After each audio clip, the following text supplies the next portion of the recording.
जय हिंद दोस्तों, मेरा नाम है दिनेश। स्वागत है आपका बायोबाइट्स के इस शानदार प्लेटफॉर्म पर। और आप हैं मेरे साथ एम्स बीएससी नर्सिंग और फार्मेसी के बारे में चर्चा करने के लिए। दोस्तों, आज हम इस सेशन में जानेंगे कि एम्स जैसी इंडिया की नंबर 1 मेडिकल कॉलेज में नर्सिंग फार्मेसी कोर्स के लिए प्रवेश कैसे लिया जाए। इस विषय में हम विस्तार से चर्चा करने वाले हैं। चर्चा को आगे बढ़ाने से पहले मैं आप सभी के साथ एक बात साझा करना चाहता हूँ।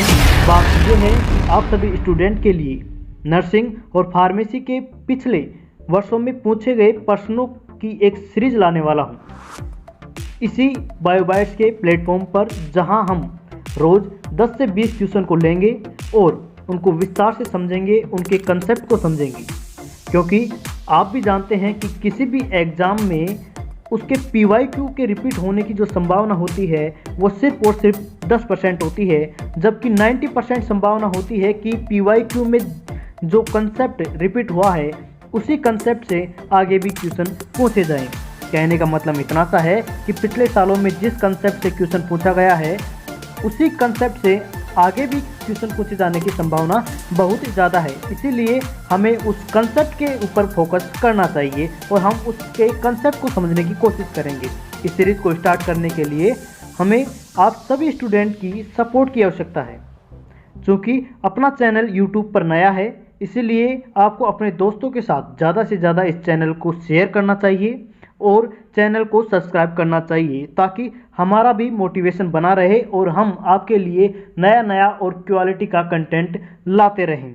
तो अब हम अपनी चर्चा को आगे बढ़ाते हैं और अब हम क्या बात करने वाले हैं, एम्स नर्सिंग और फार्मेसी पैरामेडिकल के बारे में बात करने वाले हैं। सबसे पहले हम जो बात करेंगे वो बात करेंगे कि एग्ज़ाम कब होगा। जो नर्सिंग है, पैरामेडिकल है, इसका 2023 के अंदर एग्ज़ाम कब होने वाला है उसके बारे में बात करेंगे।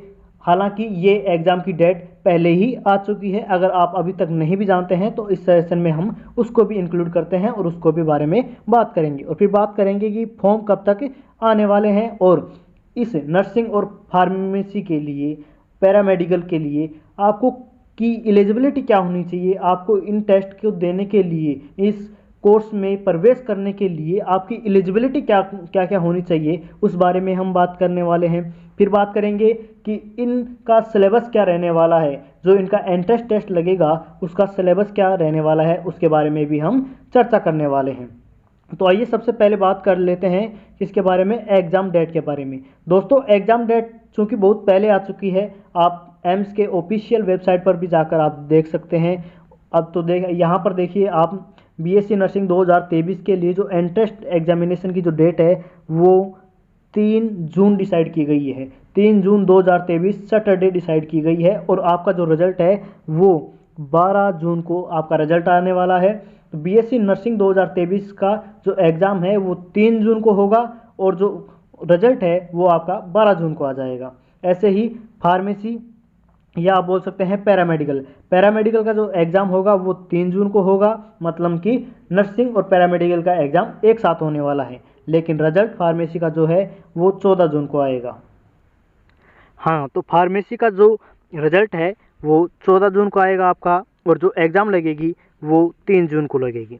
ठीक है, ये बात हमने कर ली है एग्ज़ाम के बारे में कि एग्ज़ाम डेट क्या होने वाली है। अब बात करते हैं कि फॉर्म डेट, आपके फॉर्म कब तक निकलने वाले हैं। जो आपके फॉर्म हैं वो अप्रैल के अंदर निकलने वाले हैं।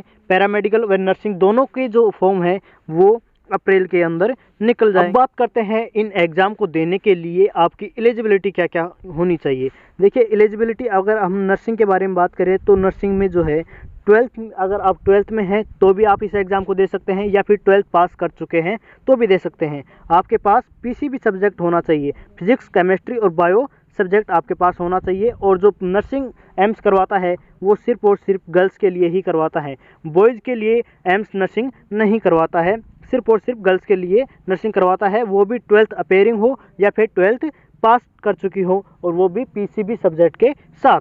एम्स, अगर पैरामेडिकल के बारे में बात करें, एम्स पैरामेडिकल के बारे में बात करें तो इसके जो क्राइटेरिया हैं वो PCB से भी आप दे सकते हैं, PCM से भी दे सकते हैं। फिजिक्स, केमिस्ट्री, बायो आपकी सब्जेक्ट है, या फिर फिजिक्स, केमिस्ट्री, मैथ आपकी सब्जेक्ट है, आप बॉयज़ हैं, गर्ल्स हैं, आप जो हैं फार्मेसी का एग्ज़ाम दे सकते हैं एम्स फार्मेसी का एग्ज़ाम आप दे सकते हैं।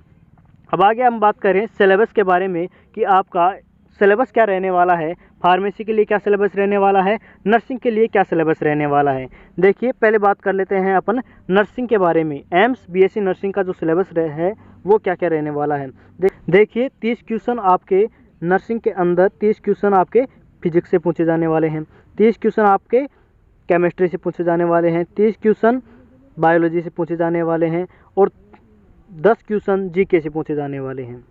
और ये जो फिजिक्स, केमिस्ट्री और बायो है ये 11th एंड 12th दोनों से पूछे जाने वाले हैं और एनसीईआरटी का सिलेबस ही रहने वाला है। ऐसे टोटल मिलाकर आपके 100 क्वेश्चन पूछे जाने वाले हैं और ये आपका जो पेपर है वो भी 100 मार्क्स का ही होने वाला है। ये बात कर ली हमने नर्सिंग के बारे में। अब हम बात करने वाले हैं पैरामेडिकल के बारे में कि पैरामेडिकल का सिलेबस क्या रहता है। जो पैरामेडिकल का सिलेबस है उसके अंदर फिजिक्स 30 नंबर की होगी, आपका केमिस्ट्री 30 नंबर का होगा, आपकी बायोलॉजी 30 नंबर की होगी। टोटल आपको 90 क्वेश्चन देखने को मिलेंगे और आपका जो पेपर है वो भी 90 क्वेश्चन का होने वाला है। पैरामेडिकल के अंदर जीके नहीं आती है, सिर्फ नर्सिंग के अंदर 10 नंबर की जीके आती है।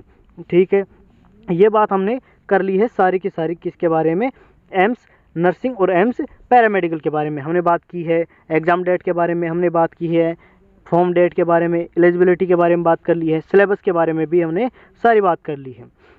अब लास्ट बात आती है कि अगर आपने अभी तक इस सेशन को अपने दोस्तों के साथ शेयर नहीं किया है, चैनल को सब्सक्राइब नहीं किया है, तो आप जल्दी से कर लीजिए, क्योंकि इस चैनल पर आपको बहुत ही क्वालिटी का कंटेंट मिलने वाला है और आपको वो डेली अपडेट मिलते रहेंगे जो कि आपके एग्ज़ाम से रिलेटेड होते हैं।